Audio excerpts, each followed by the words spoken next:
Hi, everyone. Thanks so much for joining us for the Q&A of the Falconer. I'm so excited to have the director, Annie Kempfer, here with us today to just kind of talk about her inspiration for making the movie and some of the behind the scenes of it all. So thank you for joining us, Annie.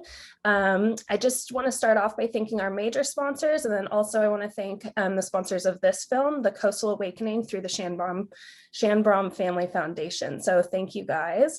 And then I also just want to remind everyone to rate the movies whenever you're done watching. It's going to help us determine the audience award at the end of the week. So remember to do that. So Annie, do you want to just kind of introduce yourself and maybe start off by talking about why you wanted to tell this story and how it all kind of came to be? Sure. So, first of all, thank you so much, Grace. I'm thrilled to be here and so happy to share my film with your audiences. I started making The Falconer back in 2013. Wow. So it's been quite a process. It started off as I was in grad school at the time, and I saw it more like a short, I thought it would be a short doc and a short-term project. And it just sort of kept growing and growing. And I think part of the reason was just how inspiring and unique my protagonist Rodney is, and I just couldn't stop filming. That's so cool. And how did you meet Rodney, or how did you get involved in his sanctuary and all of that? Well, I met him, I guess somebody I knew had seen him at an event. He was there with a bird, which is very striking. If you're in a whole crowd of people and somebody has a raptor there, that's the person you're going to notice. And had just suggested that I sort of stop by the sanctuary and meet him, see what he's up to. I'd been involved in environmental work and film, and so it seemed like a great pairing of those issues. And so I went and met Rodney, and he had such exciting plans for this bird sanctuary. And originally it seemed like they were about to get a huge grant. All the work was going to happen within 6 months, quite quickly. And I think, as usually happens with documentaries, that's not how things played out. And I ended up, sort of getting more and more interested in Rodney himself as opposed to the place. So ended up sort of switching over to make the film a portrait of him, with his work, of course, as the arc of the story, but more focusing on him. Yeah, I love how the movie, it does do a really good job of weaving his present day with his past, and then also kind of the whole idea of second chances for both humans and animals together. So do you want to maybe just talk a little bit about how you wanted to kind of contrast and complement the two of those together? Sure. Yeah, I guess I sort of saw parallel storylines of Rodney's past and work and his present work. His past work, was so important with cleaning up a tributary of the Anacostia River, Right. and that really allowed bald eagles to come back. Eventually, once the water was clean, the fish could come back, and then after the fish were back, up the food chain, birds at the top could come back. But I thought that, as opposed to going for sort of a starting with the past and telling the story chronologically, I felt that kind of showing his efforts with that past work and sort of where he landed was a little bit similar with this project, where he's sort of starting from scratch and, really working on his own with sort of a group of volunteers, friends, family. He had no sort of institutional or structural support. And it's just really a group of community members sort of taking care of their own space and each other, and trying to build something. Yeah. No, that's so cool.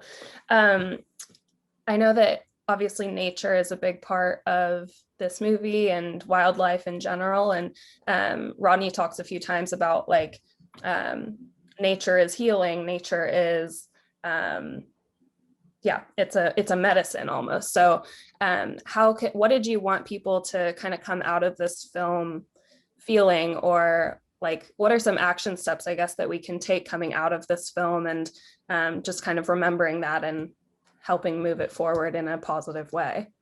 Yeah, that's a great question. I think, well, we're just at the beginning stages of an impact campaign. So at this point, I'm looking to partner with organizations who are actually sort of doing the work on the ground, and let them use the film as a tool to forward and strengthen their work. I think, I'm sure all your audience members agree, since they're here at your festival, that film is such a powerful medium to change hearts and minds and motivate action. So I think that, I'm a filmmaker. I'm not necessarily a community organizer or a scientist or a birder. So I'm more hoping to provide my film to the people who would know what to do with it. But that being said, I think,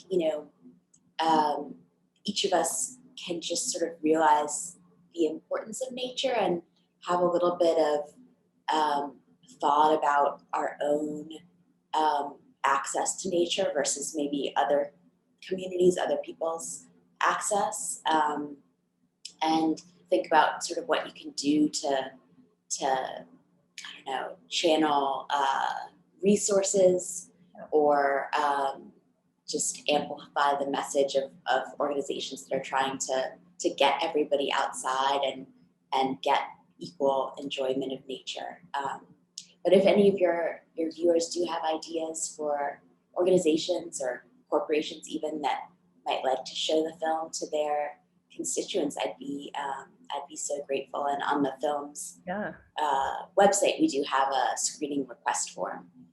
Okay. Yes. Awesome. No, that's great to know. And so if anyone's watching this and you're interested in getting in touch with Annie or anything, just reach out and we will definitely make that happen. Annie, do you just have any final comments about what it was like working with Rodney and the birds? If there was any, I'm curious if, actually, before we get there, I'm curious if there was any challenges working so close with the wildlife or anything like that. Were there any challenges with just the making of this movie in general? I think just technically it was a little bit tough because you know, it's not the same as filming people. You never know where the bird's gonna fly, right? So trying to, focus, and I guess that combined with the fact that I shot a lot of the footage myself, we basically made the film, the production part of the film on like zero budget. Ended up raising a lot of money for post-production, but so when it's just you and you're trying to like focus the camera and have a conversation, if you're doing an interview or whatever, and you're recording the sound, and the bird is sort of at one audio level and a person's at a different audio level, things like that. Right. It was my first experience with wildlife filming, so but it was just so much fun to be around the birds, and just getting to hold a bird is such an incredible experience. Their eyes are so big, and like being that close to them, it's just so powerful. And I think that's one of the things that like I enjoyed myself, but also sort of seeing Rodney, you just see the light come on in people's eyes when they get to interact with wild animals so up close, and it's just really magical. That's so cool. Well, do you have any just final comments about the film in general that we weren't able to talk about, or any future projects you're working on, or anything just that is on your heart to talk about? Yeah, I guess I'm just so grateful for everybody watching. I hope people will also check out Rodney's website, which is rodneysraptors.webs.com, and check out,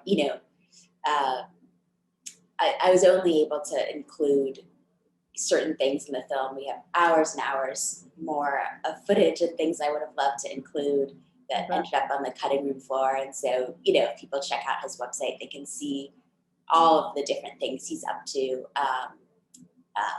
He does a lot more too than just birds. He has horses, and he's interested in getting people into nature, not just for like a half hour here or there, but to really spend time. And I think it's so valuable. Yeah, no, I mean, watching the he's so inspiring, and he just had such a good outlook on a lot of things of like focus on what you do have and not what you don't have, and then also like focus on your future and your present and don't look back on your past, like that's over, you've moved on, continue. And just how he's trying to inspire next generation for wildlife and for or preserving wildlife and all of that. So I'm definitely going to look up Rodney's website. That's awesome. So thank you for telling everyone about that. And yeah, we love this film. So thank you for taking the time to do a Q&A and just talk a little bit more about it. And yeah, hopefully a lot of the audience will, just be really inspired by this and want to get in touch with you about some screenings like you were talking about. Thank you so much. I really appreciate it. I'm so glad to be here.